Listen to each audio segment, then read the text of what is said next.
So if we go through the PCR assay first, having said that all, the preferred test in managing the pandemic is PCR assay.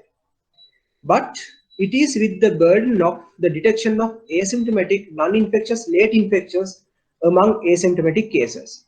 So as I show you earlier, so we are detecting unnecessary cases when we are using PCR test for detecting infectious cases. In the first wave of the pandemic, by natural probability, there was no big issue in demarcating these two entities, because by natural probability, we are detecting fresh infections. So all infections were infectious because of that probability. But when this infection is more prevalent in the society, and we get the full range of infection, even the late infections could be there, which are not detected, and when we detect it, it might not be a fresh infection by the PCR. So to further understand this, if we go through the predictive values, that positive predictive value of PCR to detect infection, not the infectivity, it is 0.98% around. So that is, it is very accurate to detect the infection. So that is why we always recommend, don't exclude SARS-CoV-2 infection in symptomatic cases, suspected cases, without doing a PCR, because it is the best tool to exclude infection in symptomatic patients. But and also, what is the negative predictive value of PCR in symptomatic patients? It is 0.8. So now we can see it is not sometimes reliably excluding the infection with a single test in symptomatic patients. So therefore, that's why in our recent testing strategy also we have mentioned it. If there is a strong suspicion for COVID, without going by first negative PCR results, we might need to do a repeat PCR, because the negative predictive value for PCR is 0.8. So therefore, you have to do repeat PCR if you suspect clinically or epidemiologically any symptomatic case, despite having a negative results in PCR. And at the same time, we know that, as we already discussed, that prolonged or recurrent viral RNA detection does not necessarily indicate prolonged infectiousness.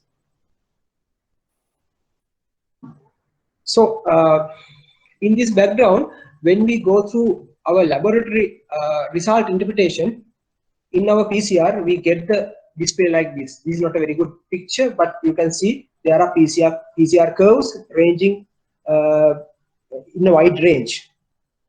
So this is what we get at the end of the test on our computer display. So early PCR curves, these are early PCR curves. So these early PCR curves with low CTs are very confident results. We can say, yes, for sure infection is there, and infectivity is also most likely if it is the first detection. But again, if it is a follow-up PCR, again you have to consider other parameters without just going by the CT value. You have to consider the clinical criteria and number of days after the first positive results, all those things. Anyhow, for the first time detection, these early curves are very confident results with infection and infectivity. When it comes to the late curves, like here, this is the most challenging part for the laboratory or the clinicians or the preventive side doctors to deal with, because this marginal zone of PCR results, which are with late curves or high CTs, having a mixture of significant and insignificant results among them. So in this region, there could be true infection with infectivity. Actually, in some studies, they have noted that even above CT value 35, about 6 to 8% viruses are culturable. So you get small percentage of positives with infectivity in this marginal zone. And also, you might get true infections, but not infective. So as I told you earlier, about 8% culturable viruses are there. That means other percentage is not culturable. So therefore you get mixture of infective results and non-infective results even with 2 infections. And the other possibility is, and in this range of results, sometimes it can be no infection. This might not be a reliable curve. It might be a junk curve. Even infection is not there. So this is the marginal zone of PCR results. We are having day-to-day troubles in interpretation. So that is one thing I want to elicit to you all.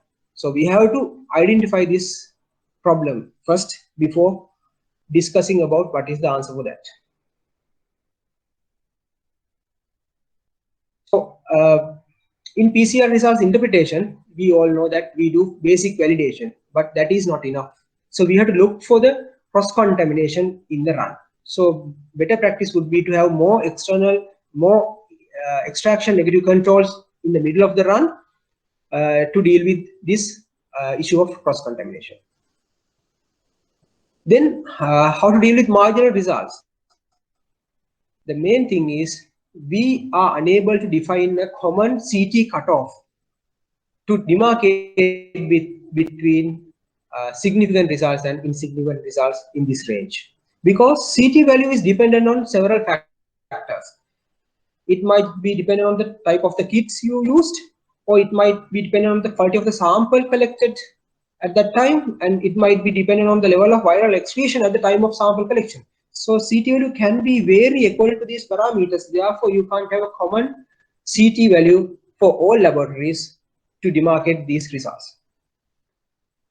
Having said that, still we see the following trend also. That is,